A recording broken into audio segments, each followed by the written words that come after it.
Hey Dax, this is Travis from SWAT Batting Cages. We're going to take a look at a few videos today, or a couple of videos actually, of our swings here from the first 2 weeks of lessons.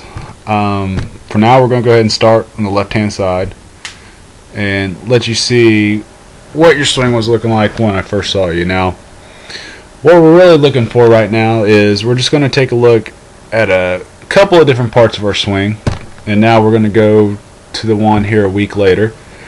And we can tell automatically that there's been some improvements made. And mainly what we're going to look at here today is just focus mostly on what our upper body's doing.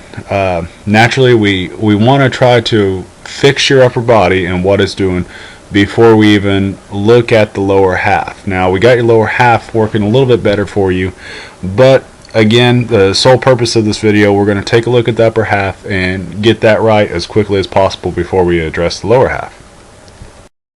Okay, so with that being said, we're going to break down the swing here on the left hand side. And again, we're going to take a look at what your attack position was before. And now look on the right hand side. This is what our attack position is looking like here. Now, what's better about the right hand side compared to the left hand side is the fact that we got that back elbow up, and in turn it's created a little bit of an angle for our bat. Naturally, having that back elbow up, it creates space for us to go as we come forward here. We can tell at this point on the left hand side our elbow's already in at our side, but on the right hand side elbow hasn't done that yet.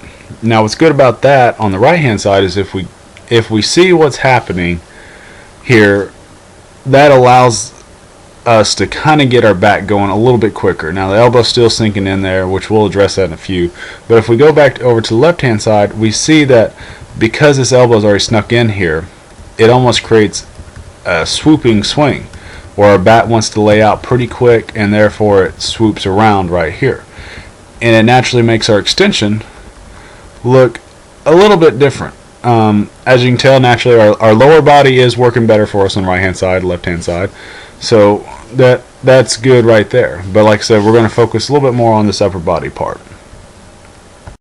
Okay, so taking it back to our attack position,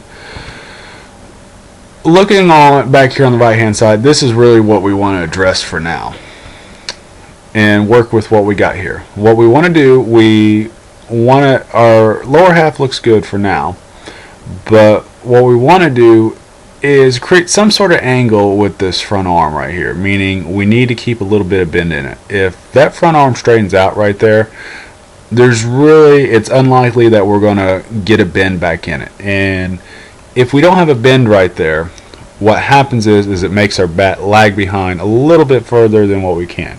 Ideally at this point, we want to see these hands get up in front of this elbow right here, this back elbow. And when these hands get in front, that allows our hands, when we get to this part of our swing, which is known as our lag position, we get our hands out in front of our body.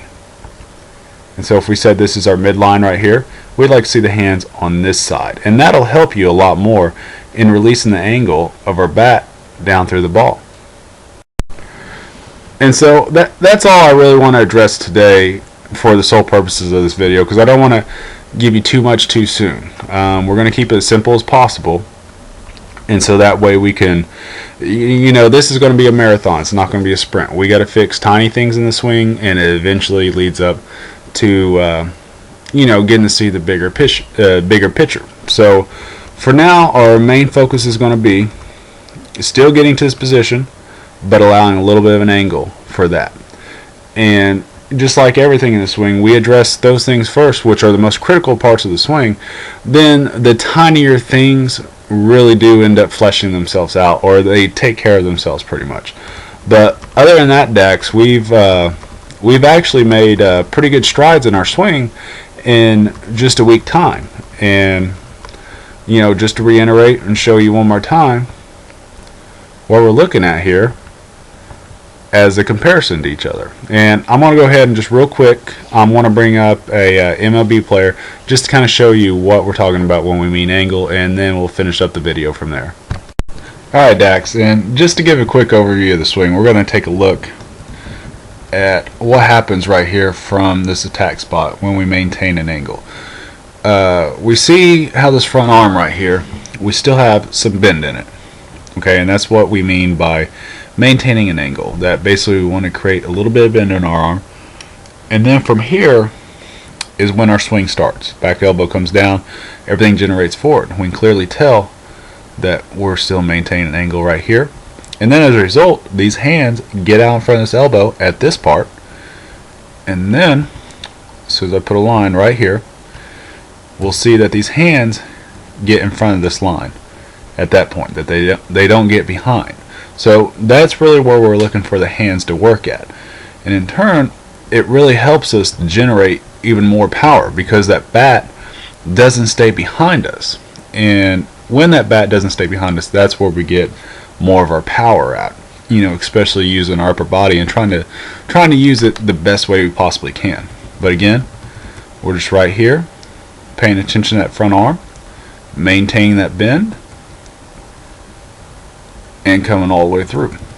And that's really what we're going to work on, Dax, and that's the main thing we need to focus on here, you know, until we start working on anything else. So until then, I will see you guys later.